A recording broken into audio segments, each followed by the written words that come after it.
Hello, it's me, your 21st century pharmacist again. Um, Today we're going to address the topic of how to not get cuts infected. This works even with a hangnail that you pull loose. Those always get infected, but you can stop that from happening. Or an ingrown toe if you um, happen to like cut an ingrown toe and pull it loose and it bleeds all over the place. This is for tiny minor cuts that barely bleed, or cat bites, even. I've used it even for that, which, cat bites, or maybe you don't know, cat bites and dog bites. Cat bites are worse, but dog bites are bad too, but they always get infected. But, I've had cat bites and I've used this and it works because there's very broad spectrum, very powerful antibiotics involved. Um, what you need to do, excuse me, my nose is itching tonight. Um, I itch a lot. It's a liver thing. Uh, Liver problems make you itch, so I got to get my liver fully restored. By the way, if you didn't know, the liver is the only organ in your body that you can completely restore. So if you have liver trouble, keep your eye open for my liver video. Uh, anyway, as far as cuts go, first thing you want to do when you get a cut is let it bleed out for a few minutes. If it's bleeding really bad, it doesn't take long. You can go ahead and try to stop the bleeding if it's bleeding pretty good. But if it's just bleeding a little, let it bleed a little because um, that is your first defense against infection. The blood coming out of the blood vessels, whether it be veins or arteries, or capillaries. Hopefully, you don't cut an artery. They tend to bleed a lot. Some of them, well, some arteries and veins, if cut, you'll bleed to death if you don't stop it. But just little minor cuts and veins, arteries, capillaries. After you let them bleed for a little bit, then you want to wash them. And if it's like an ingrown nail, you want to wash it real good down in there. It's hard to get down there, so scrub for a minute, soap and water. Then rinse that off and take a paper towel or toilet paper, or a piece of toilet paper, since you're probably right by the sink washing your hand. Just take some kind of box of tissues or something and press it on there until it stops bleeding. And even if it's still oozing just a bit uh, and doesn't want to seem to stop, then you can get like a tube of Neosporin and put it on the finger or whatever it is and wrap a bandage around that. And wash it, but not until it bleeds. You don't want it to start bleeding again, or you'll destroy all your progress. Scabbing over is your secondary means of preventing infection.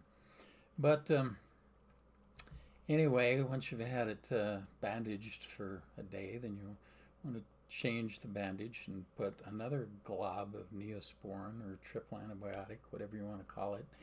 But put that on the cut and wrap it. Do that for like 5 days.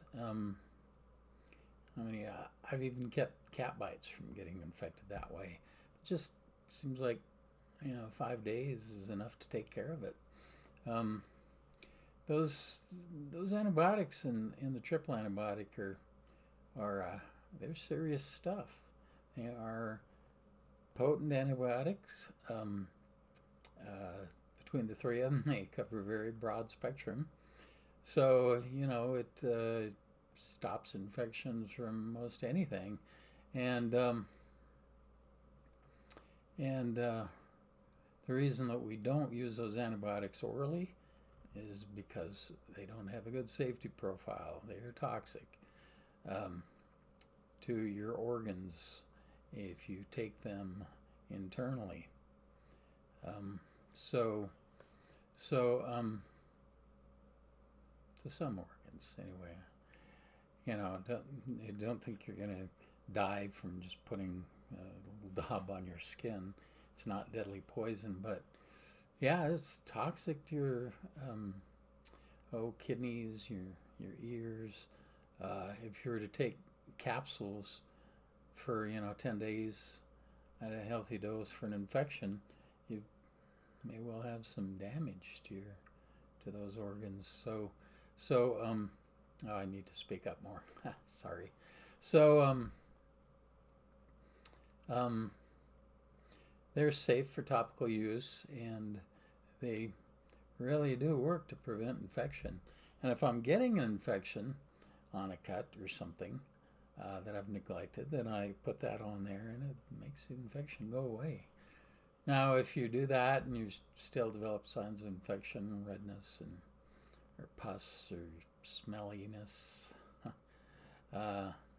then go see your doctor, and he'll give you some oral antibiotics. But no, I haven't had to do that in forever, because the Neosporin really works for cuts. You put a Band-Aid on it that holds the blob in place.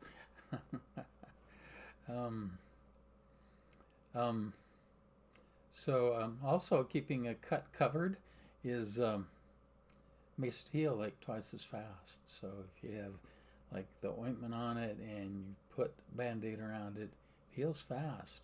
And like I say, within 5 days,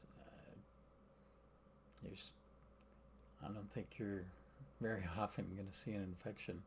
I don't. I mean, I never do, because I always do that when I get a cut. Because I've had to go to the doctor a couple of times before when I was younger for infected cuts. So it's not something I want to go through. Not something I want to do anymore. Anyway, that's just a little short one, a little thing to